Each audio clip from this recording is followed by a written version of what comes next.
Dobrý den, moje jméno je Michaela Poláková a vítám vás u dalšího dílu podcastu SOS dětských vesniček. Dneska si budeme povídat s paní Petrou Pávkovou, která je odbornicí na zpracování historie dítěte a kontakty s biologickou rodinou. Budeme se věnovat tedy tématu, které je pro nás velmi důležité, obsáhlé. Často se s tím setkáváme v naší praxi a proto jsme se rozhodli tomu tématu věnovat větší prostor a rozdělíme to tedy na dvě části. Dnes si budeme povídat o tom, jak to vnímají pěstouni a v té druhé části se zaměříme na perspektivu těch dětí, kterých se to týká. Děti, o kterých mluvíme, mají někde biologické rodiče, nejsou to sirotci, ale vyrůstají v náhradní rodině, protože ty jejich vlastní rodiče se o ně nemohli, nechtěli, neuměli postarat. Proto dítě je ale důležité, aby vědělo, odkud pochází. Je to pro něj, pokud je to bezpečné, tak je pro něj důležité občas se s těmi rodiči i vidět. Je to ale téma, které pro ty pěstouny bývá často zdrojem obav. Pojďme si tedy říct na začátek, jak vy jste se k tomu tématu dostala, jaký vy k němu máte vztah, kdy jste se rozhodla, že se tomu budete věnovat.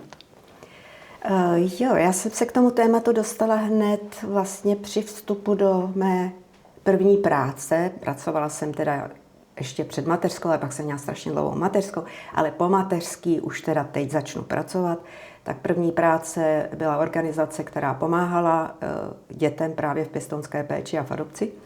A fungovalo to tam tak, že přicházeli rodiče s dětma, když s tím, že mají nějaký problém.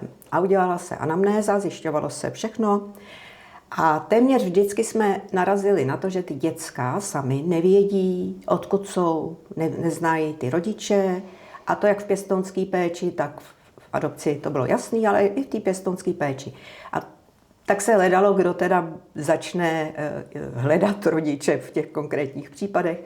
A padlo to na mě, takže vlastně už od roku 2004, myslím, 5, jsem začala u konkrétních dětí dohledávat rodiče, setkávala jsem se s nima, mluvila jsem s nima o té historii, o tom, co se stalo s těma dětma, proč jsou teda v náhradní péči. A pak jsem ty rodiče připravovala na to případné setkání, pokud bylo potřeba. No a to mě provází celou práci, celý těch 20 let, kdy asi nebyl žádný rok, kdybych kontakty nedělala. A teďka už se ale věnuju hodně těm v adopci, ale je pravda, že tak jednou za 2 měsíce taky zavolá někdo z pěstounské péče a třeba včera zrovna volala pěstounka a prosila o pomoc u dívky 14letý. A tam teda vlastně tím mým úkolem v organizaci, kterou jsem založila, je, a mám tam teda i kolegyně, je připravit ten kontakt pro dítě, který toho rodiče neznalo, nebo nezná, nebo ho strašně dlouho nevidělo. Tak to je práce, kterou dělám vlastně celý ty roky, ale byla jsem i u kontaktů běžných pěstounských, v době, kdy jsem doprovázela rodiny, tak jsem dělala i běžný kontakty. Mm-hmm. My jsme se tomu věnovali v minulém podcastu s paní Pukancovou, ale pojďme přesto ještě znova připomenout, proč je pro ty děti tak strašně důležité, aby věděli, odkud pochází, kdo jsou jejich rodiče, a kde jsou ty jejich kořeny. Jo, tohle je otázka, která vždycky jako padá a já s tím mám jako trošku vlastně kdekoliv o tom mluvím a je tam třeba víc lidí, tak se objeví někdo, kdo mi říká, ale já znám tamhle někoho a ten nezná svoje kořeny a je úplně spokojený. A tak jsme o tom teďka zrovna ten poslední rok jsme o tom s kolegama hodně mluvili a různě jsme se i doptávali těch adoptovaných a pěstounských dětí. A vlastně mi z toho vyšlo, že rozhodně ta možnost, že ten človíček, který nemohl vyrůst ve vlastní rodině, má možnost poznat svoje rodiče a tím vědět vlastně, kým je on sám, jo? Kvůli tomu, aby on věděl, kým je, ne aby s nima navazoval vztah. Takže to je klíčový pro to, jak se mu potom daří v té dospělosti. On to může potlačit a může si tu identitu stavět jenom na té náhradní rodině.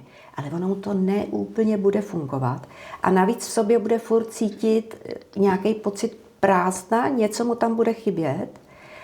A ještě navíc, tím, že většina těch dětí ztratila tu maminku úplně v tom raném věku, tak to zranění, ono je opravdu strašně hluboké, je to velké zranění. A to zranění, ono má tendenci se čas od času v tom životě tak jako objevit. Takže pokud chceme, aby se ty děti měly co nejlíp, tak ten kontakt vždycky je prospěšný, když ale probíhá správně. A to znamená podle potřeb dítěte. Jo? Ve chvíli, kdy to je přesně pasovaný na to dítě, tak je ten kontakt užitečný. Ve chvíli, kdy se ten kontakt neudělá správně, nebo je moc častý, nebo neprobíhá v pořádku, tak pak škodí. Pak může mít úplně opačný vliv na to dítě a může ho to poškozovat. Jak to tedy udělat správně? Jak to udělat správně? To chce docela velký vyhodnocení. Jestli tady a teď toto dítě potřebuje vidět maminku. Nikdy nedává smysl nad tím přemýšlet, jako oni se nevídají nebo se občas viděli, no tak teďka navrhneme kontakt třeba jednou za měsíc. Jo? Ne, my se nejdřív musíme podívat na jeden kontakt a podívat se na to, jak to vypadá. Co s tím souvisí, je to, že to dítě potřebuje rozumět tomu, proč ho ta maminka opustila, proč se o něj nestará. Protože jinak nedává ten kontakt smysl. Ono by se setkávalo s maminkou a přitom vůbec neví, proč žije v náhradní rodině. Jo. Takže do toho kontaktu patří i to, že ta maminka v rámci toho kontaktu mu vysvětlí, proč, co se tenkrát stalo. A dokonce v mnoha případech se ta maminka i omluví a řekne, promiň broučku, to byla moje vina, já jsem to zvorala.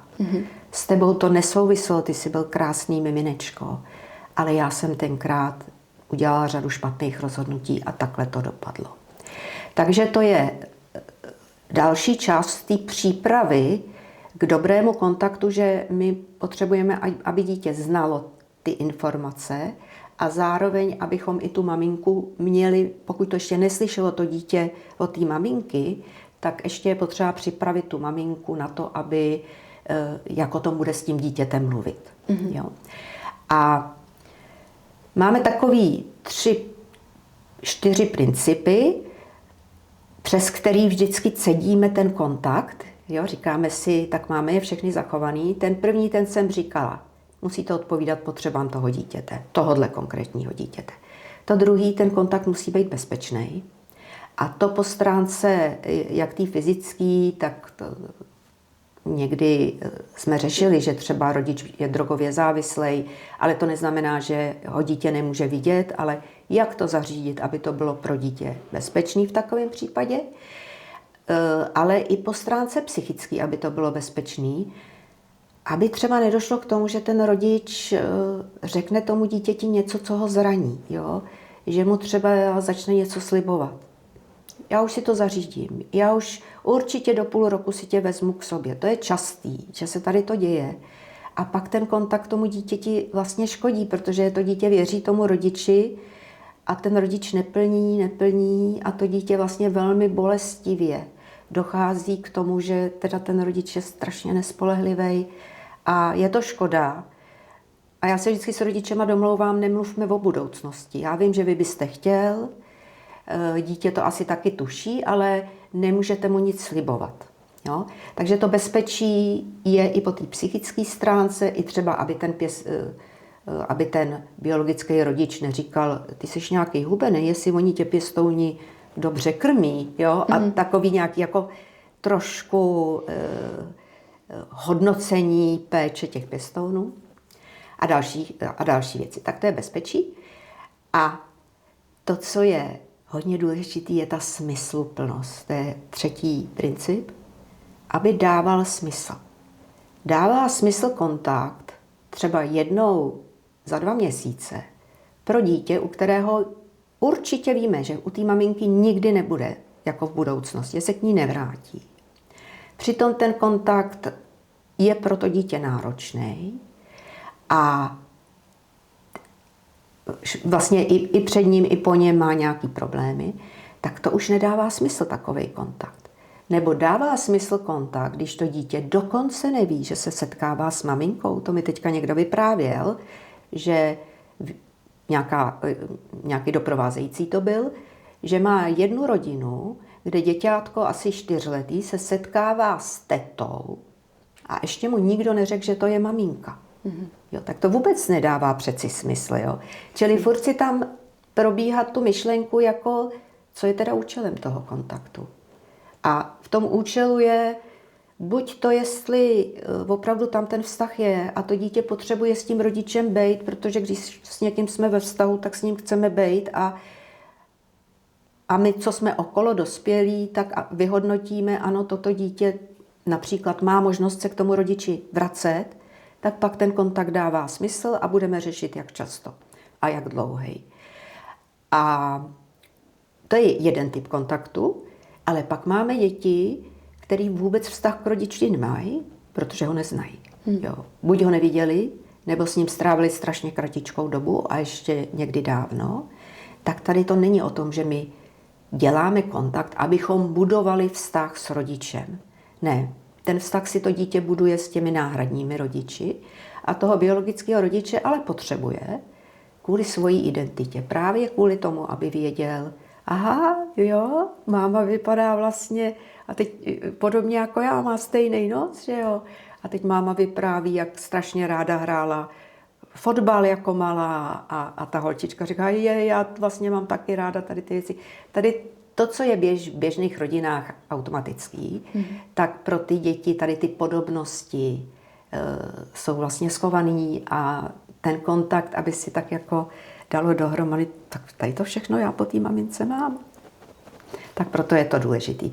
A pak je tam ještě jeden kontakt a to, aby jeden princip, aby ten kontakt proběhl, někdy říkám pozitivně, někdy interaktivně, ale aby se tam něco dělo, aby vůbec mohla jako ta maminka nebo tatínek s tím dítětem něco činit. Mohli si spolu pohrát, mohli si povídat, když jsou to starší. Protože se někdy stalo, že, a může se to stávat i teď, že se například sejdou v cukrárně, maminka sedí u jednoho stolu, pěstouni u druhého stolu a teď nikdo neví, co se má dělat, tak to dítě jde chvilku za maminkou. Jo, a ta maminka neví, co s ním tam, nebo ta maminka neumí si hrát s dítětem a tak tam jako jenom sedí a přihlíží, jak si pěstouni hrajou s dítětem, to taky nedává smysl. Jo? Tak pomoct tomu dítěti, aby zažil na tom kontaktu s tím rodičem něco příjemného, nějaký hraní, povídání, co si bude pamatovat, z čeho se třeba udělají fotečky a co dává smysl. No. Dobře, to je spousta podmínek, které musí být splněný. Ale jsou důležitý, protože když si vemete, že by cokoliv z toho nefungovalo, tak pro to dítě je to těžký. Bezpečí, bezpodmínečně nutný, aby to dávalo smysl, aby to bylo nějaký pozitivní, aby to bylo podle potřeb. To jsou všechno vlastně jasné věci. Určitě. Když se podívám teď na hledisko těch pěstounů, předpokládám, že to bývá často zdrojem obav, kontakt s biologickou rodinou. Jak těm pěstounům vysvětlujete, že to je vlastně v nejlepším zájmu toho dítěte a vlastně i v jejich vlastním, aby to dítě znalo, odkud pochází?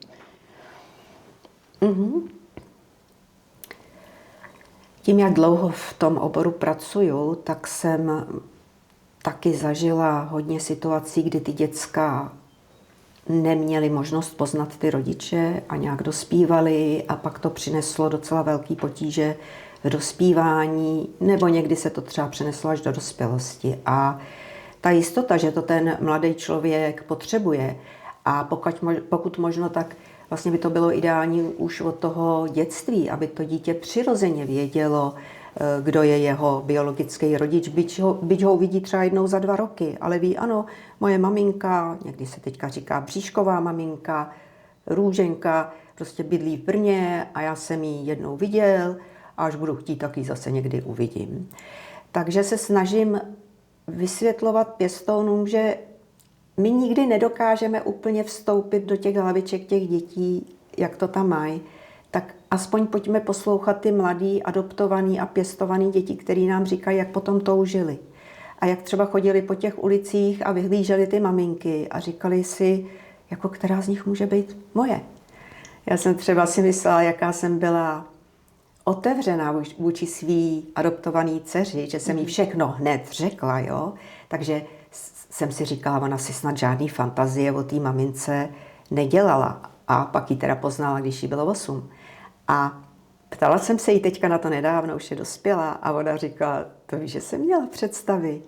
Měla představu, že to je buď její učitelka v první třídě, to byl první možnost, což byla taková mladá, krásná, dlouhé černé vlasy, jako naše Eliška. A měla Elišku strašně ráda, tak Eliška si hrála s myšlenkou, že by to mohla být maminka. A druhá možnost ale byla, že to je někdo z bezdomovců, který jsme potkávali po cestě do školy. Byl takový parčík a věděli jsme, vždycky jsme říkali dětem, tam sami nechoďte. A Eliška říkala, vždycky jsem tam hlavu otočila. Vždycky jsem se podívala a říkala jsem si, aha, třeba je ta máma. A toto se stane vždycky, že to dítě potřebuje to prázdné místo něčím naplnit. A může ho naplnit čímkoliv. Může si dokonce v té hlavě vytvořit úplný, ono to má i svůj termín, království duchů, se tomu říká, kdy si tam má tu ideální maminku, toho ideálního tátu a když se cokoliv v tom jeho reálném světě něco děje, tak ono si uteče dovnitř a tam ho opečují ty jeho ideální rodiče, což by vypadalo jako docela dobrá nějaká sebetechnika, ale ono to může mít docela negativní dopad a jsou i známý případy, kdy to dítě vlastně pak začalo ztrácet pojem o tom, co je realita. Jo? Jak silný to bylo. A když to ty pěstouni neumožní těm dětem, aby mohli ty svoje rodiče vídat tak, jak potřebujou, tak to u těch dětí bude vnitřně určitě vyrábět nějaký hněv, nebo určitě budou mít pocit, aha, on mě ten pěstoun bere jenom takhle, ale tu moji mámu, tu moji rodinu, tu on nebere. On ji asi nechce vidět, on ji asi nemá rád. Jo. Čili to dítě, ono nad tím přemýšlí. Pěstoun si myslí, že když o tom, hodně lidí si myslí, že když to dítě o tom nemluví, že to tam vevnitř není, ale všechny nad tím přemýšlí. Všechny. Vy jste se toho už trošku dotkla, když jste vyjmenovávala ty principy těch setkání. Můžu si představit, že to hodně může pozitivně ovlivnit i takový ten pocit viny, které si děti v pěstounské péči často nesou. Máma mě opustila, protože jsem zlobil. To byla moje vina. Tohle je možná taky argument pro ty pěstouny. To je pravda, jak o tom mluvíte. My používáme pojem špatné já, že to dítě má špatné já, že si myslí, že se nemělo narodit, že ho tady nikdo nechtěl, že bylo asi vošklivý, že vevnitř je prostě špatný, že je černý. Často ty děti používají takový zvláštní výrazy, třeba řeknou, že je povl, nebo jo, takový zajímavý. A s tím se těžko pracuje, jenom tím, že dítěti budete říkat, ale nejsi. Dokonce to je spíš naopak, jo? To spíš to dítě jako podpoří v tom, že je.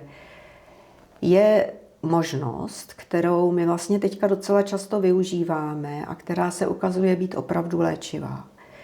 Že ten biologický rodič v rámci toho kontaktu o tom s dítětem mluví a řekne mu, říkala mi tady Petra, že si měl pocit, že za to můžeš ty sám, že jsme tě opustili, ale to tak nebylo, víš. To bylo tak, že to byla moje chyba.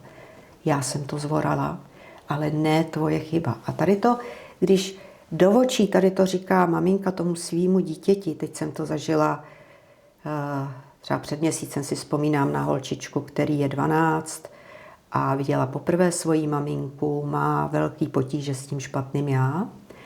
A ta máma tak upřímně jí do těch očích to říkala a říkala, žádná maminka nenechá svoje dítě v kojeňáku.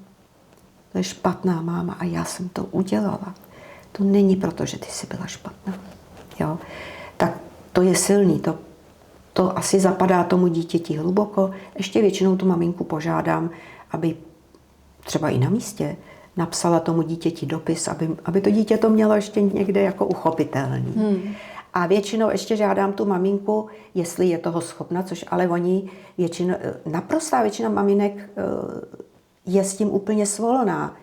Například s tou omluvou, protože oni cítí tu vinu. Cítí vinu, jasně. No, to jenom, že navenek třeba v rámci nějakých obranných mechanismů se tváří, že ne, ale oni tu vinu cítí hlubokou.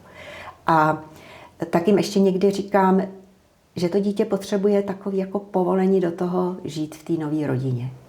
A to ta maminka lehce udělá, se podívá na ty rodiče, kteří jsou to a říká, já jsem strašně šťastná, že tady máš tady ty rodiče. Teďka jsem asistovala chlapečka, kontakt jeho s maminkou, bylo mu 8 a maminku viděl po 4 letech. Celou tu dobu chudák neviděl, kde máma je, jo, což teda vůbec nechápu, jak se to v tomhletom systému může stát. I stalo se. A ta maminka tady tu část toho, jako říct mu, že má skvělý rodiče, ona tak samovolně vypouštěla celou dobu toho setkání a několikrát tam padlo, no chcete si mě taky vzít do péče. 40letá žena, tak jako byla vtipná, ale a všichni se tomu smáli, ale pro toho chlapečka to bylo strašně silný sdělení, že ona vlastně ty rodiče bere úplně a oni jí teda taky. To zase z druhé strany, to je v tom kontaktu totiž nejdůležitější. Když probíhá samotný kontakt, jo, tak to dítě, na to dokonce jsou výzkumy, nejintenzivněji je jako ve střehu na začátku, když se potkají ty rodiče. A to dítě sleduje, co se bude dít. Jo? Pak si nějak hrajou a pak zase na konci, jak to vypadá. Jo? Ale to je většinou v klidu, když už to na začátku proběhne dobře.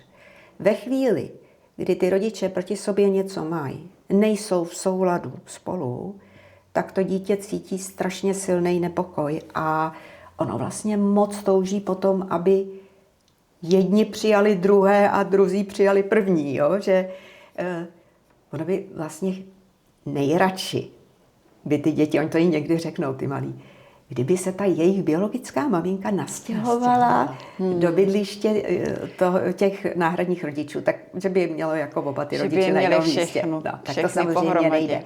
Ale jde to aspoň tady na té jako rovině toho, že se to řekne, že to dítě, za prvé, že může mít rád oboje rodiče. To totiž někdy ty děti mají nějak pocit, že si to nesmějí dovolit, že jim to jako třeba ty pěstouni, že by jim to vadilo, kdyby projevili lásku té mamince a zároveň se taky z druhé strany bojí toho, jako, jak ta moje maminka bude koukat na to, že já tady pěstounovi budu říkat táto. A tak tam se musí opečovat při přípravě tady těch setkání spousta věcí, včetně toho představování, jak o tom budeme mluvit. A jak pomoct pěstounovi zpracovat si v sobě ten negativní, pokud má negativní přístup, pokud zazlívá těm rodičům, co tomu dítěti udělali, pokud ten kontakt třeba první neproběhl tak, jak si to ten pěstoun představoval, to dítě z toho přišlo rozbitý, protože to pro něj bylo emotivně náročný. Jak pomoct tomu pěstounovi, aby to vlastně nepřenášel na to dítě a aby se snažil najít si tenhle ten pozitivní přístup a vlastně pomoct tomu dítěti se s tím vyrovnat? No, mezi pěstouny máme mnoho lidí, kteří už porozuměli tomu principu, že vlastně všichni naši biologičtí rodiče, to fakt nemá výjimku, jsou lidi, kteří zažili velmi složitý dětství. A jsou to vlastně, jako před pár lety to byly ty též děti, jako teďka opečovávají. Jo? Že to, že člověk ztratí dítě, nedokáže se o něj postarat, dělá špatné rozhodnutí, to je otázka toho, jak se o něj pečovalo na začátku. Jo. A když tady ten princip ty lidi pochopí, tak pak mnohem líp se přistupuje k těm rodičům. A já někdy jako rozumím tomu, že se někdy ty pěstouni zlobí, že třeba konkrétní mají k tomu důvody, ale ono stačí, když by si poslechli příběhy těch rodičů jako tu historii, jo? Protože já vždycky, když se s rodičema setkám biologickýma a připravuju je na kontakt, tak vždycky se doptávám i na celou jejich historii, včetně dětství. A když slyším ty jejich příběhy, tak jim často těm maminkám říkám, tyjo, já bych to neudělala líp než vy. Spíš hůř. Já bych to nedokázala. A tohle by mohlo pomoct pěstounům, který mají pocit, že jsou to prostě zlí lidi, špatní lidi, kteří prostě opustili dítě. To není pravda. Ale ono změnit v hlavě to smýšlení, zvlášť pro asi starší lidi, to není tak jednoduchý.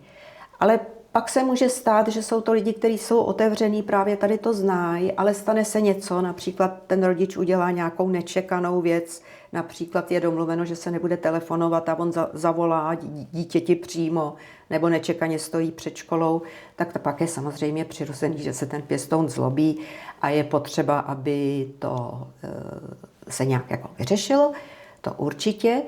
A samozřejmě nemůže pak dojít domů a tomu před tím dítětem nahlas jako se zlobit na toho rodiče. Ale může v klidu říct, když už teda spadnou z něho ty základní, nejhorší zloby, tak pak může říct, ale jako máma neudělala dobrou věc. To nebylo správně, to jsme si nedomluvili. Určitě uděláme setkání, ale aby ti chodila před školu, to přeci ne. Jo? Takže pěstoun může klidně říct, že něco se jako nepovedlo, ale aby pěstoun v emocích mluvil s dítětem o mámě nebo o tátovi a sděloval věci jako těžký a složitý, to dítě to určitě bude slyšet, jak kdyby mluvilo o něm. Jo? Čili jakékoliv negativní povídání ze strany pěstouna o rodičích vždycky má dopad na to dítě, že to vlastně posiluje to jeho špatný já. Ano, no jasně, já mám špatný rodiče, já jsem špatný, no to je všechno dokola. A mě tady v tomhletom napadá ještě, že máme vlastně zvláštní kategorii, velikou kategorii příbuzenských pěstounů, kde často pečují třeba babičky, které zazlívají té vlastní dceři, že to nezvládla. A asi tuší někde vnitru, že to je i částečně jejich vina, ale tam na rozdíl od těch zprostředkovaných pěstounů, kteří prošli tou důkladnou přípravou a vědí dopředu, že tohle je citlivé téma a nemají mluvit ošklivě o biologických rodičích, protože tím tomu dítěti ubližují. Tady to často bývá takové trošku jako zanedbané, takže jak to vlastně, jak to zpracovávat s těma babičkama, případně dědečkama, tetama, prostě těma příbuznýma. Jo, pro ně je to opravdu hodně těžký, zvlášť když je tam třeba nějaká závislost a pak tam došlo třeba dlouhodobě několik let, kdy to dítě dospělý, třeba tu té babičce vykrádal byt nebo brali peníze, jídlo, podobně. A ta babička vlastně už se na něj tak moc zlobí a vlastně je to taky obranný mechanismus, protože jí strašně moc to dítě ublížil. A tam je to těžký, protože nemůžete přesvědčovat babičku jako vaše vnouče, o který pečujete, potřebuje, abyste měla ráda i jeho maminku, vaší dceru, když ta babička prostě zažila už tak strašné věci v tom svém životě, že aby udělala tady ten veletoč v té hlavě, on to vlastně ani není možný. Jo. Takže pak mně připadá mnohem pravdivější a i takový jako přirozenější v klidu vysvětlit dítěti i s babičkou, hele, babička se na mámu zlobí. Ona má k tomu důvody. Jo, máma opravdu udělala spoustu věcí, které babičce ublížily. Ale neznamená to, že máma je úplně špatná. Jo? Máma, když se narodila jako miminečko, tam měla určitě potenciál být skvělá maminka, jo? Ale po cestě se jí staly různé věci, ona udělala pak různý špatný rozhodnutí a dopadlo to takhle. A to, že se babička zlobí, to není o tobě, je to o tom, co maminka konkrétního udělala té babičce. A pak já vlastně s tou babičkou se domlouvám, protože to dítě, když by třeba měla bych být u kontaktu, kde babička přivádí třeba 5letý dítě a předává ho té svojí dceři a já bych třeba u toho měla být, tak někdy je potřeba, aby i ta babička tam byla. A teďka ta babička s tou dcerou nechce být v té jedné místnosti, jo, tak jsme to někdy vymysleli tak, že babička tu dceru pozdravila, to jsme jako domluvili, nemusela se na ní usmívat a pak jsme babičku takhle zavedli někam za roh, jo, tam měla židličku, stoleček, kafíčko a dítě vědělo, že jí má za rohem, že tam je babička v klidu a nebyla úplně u toho účastná, protože jí to opravdu bolelo. Jo. A já tam vlastně můžu v takovéhle situaci být, pomoct té mámě, aby si s tím dítětem pohrála, aby si s ním promluvila, to můžu všechno odasistovat bez té babičky. A pak je zase propojím. To je maximum, co se dá udělat. Ale ovlivnit některé zajetý věci okolo kontaktu v příbuzenské pěstounské péči, to je velký boj. Nebo boj není možná správný slovo.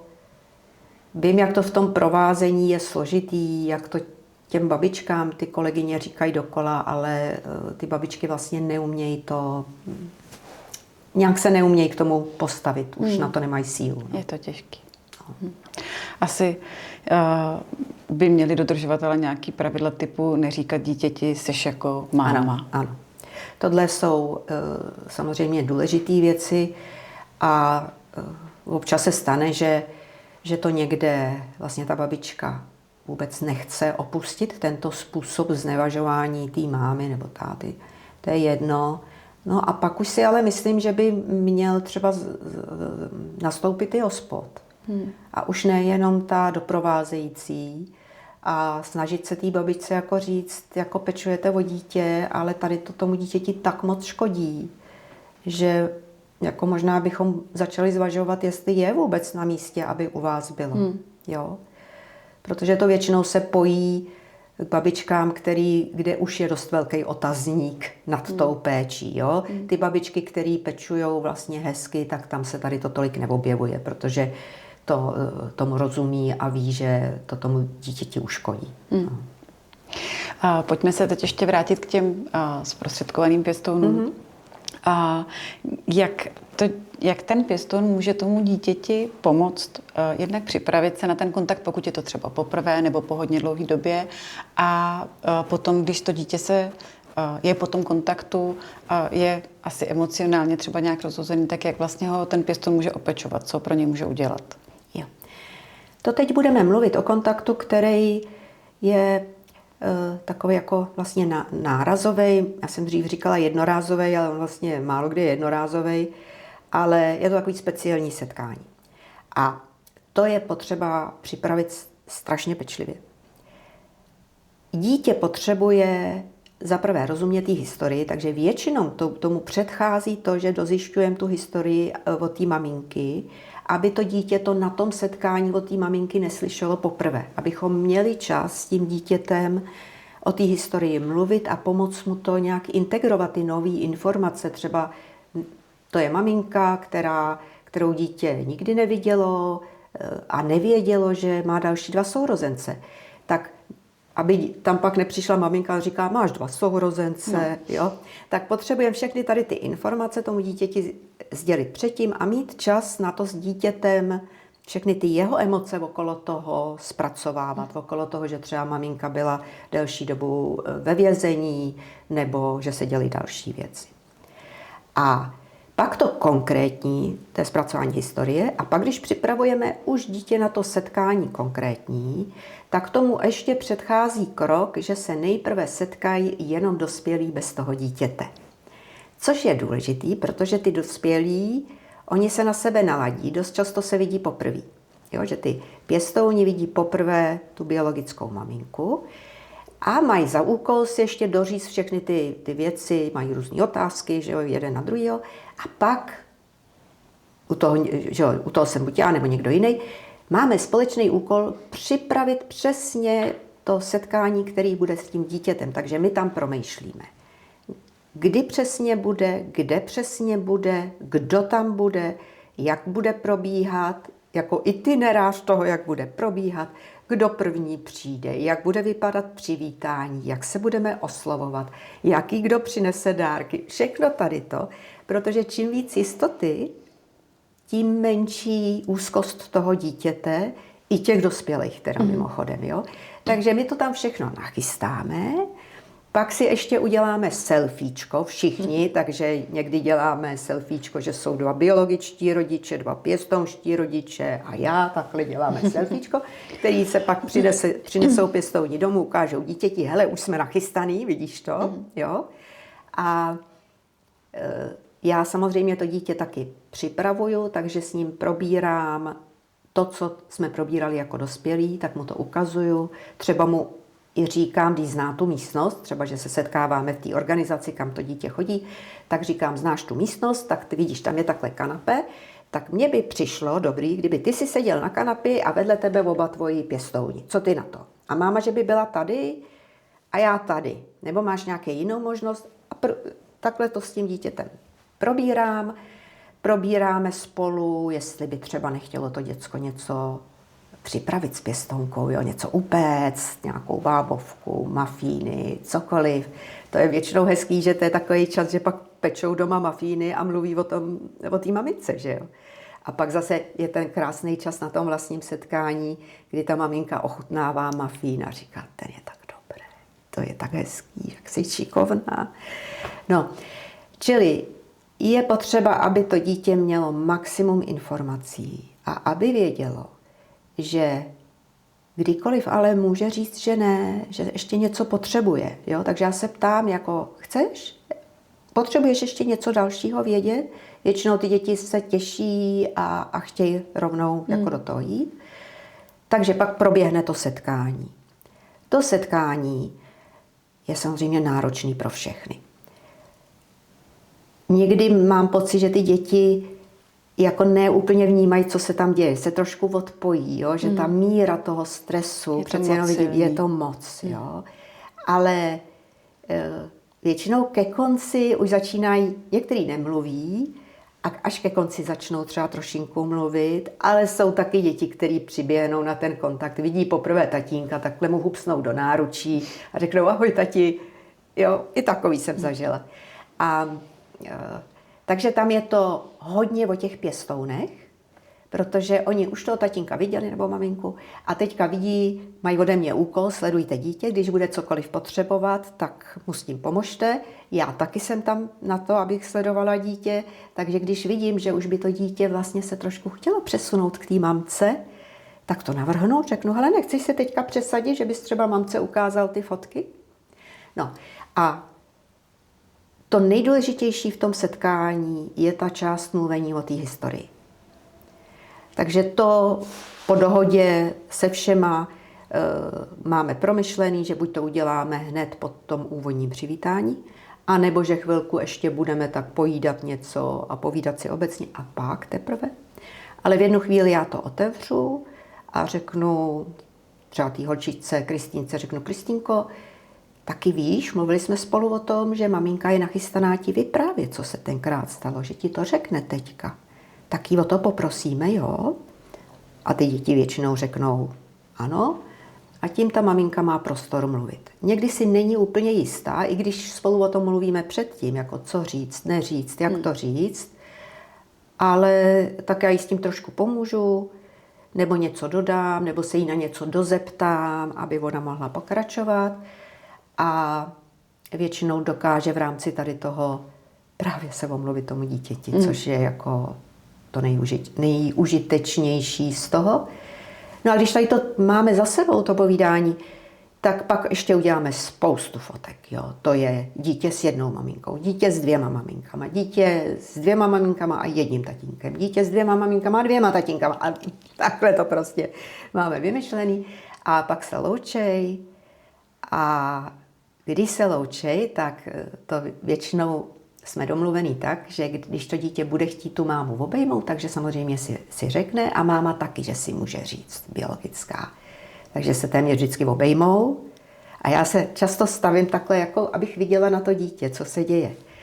A mám pocit, že opravdu ty děti, jak ucítí tu mámu, že oni vlastně se vracejí zpátky, jo? Že oni fakt ucítí tu mámu, u který těch 9 měsíců byli, možná i nějakou další dobu, a že tam tak jako spočinou. Někdy vidím, že ani jako nemají tendenci jenom jako obejmout, jo? Že tam zůstávají, jak kdyby tam jako něco čerpali, a někdy dokonce musím já přijít a pomaličku to dítě odendávat a je jako od sebe dostávat. Teďka, jak bylo setkání s tou 12letou dívkou, tak tam na konci ona tak objímala maminku, že jsme je vůbec nemohli od sebe odtrhnout a pomohla nám teda, ta byla ještě sestra její, a to tak říkala, hele, já se taky chci objímat, tak to nám trošku pomohlo, jo.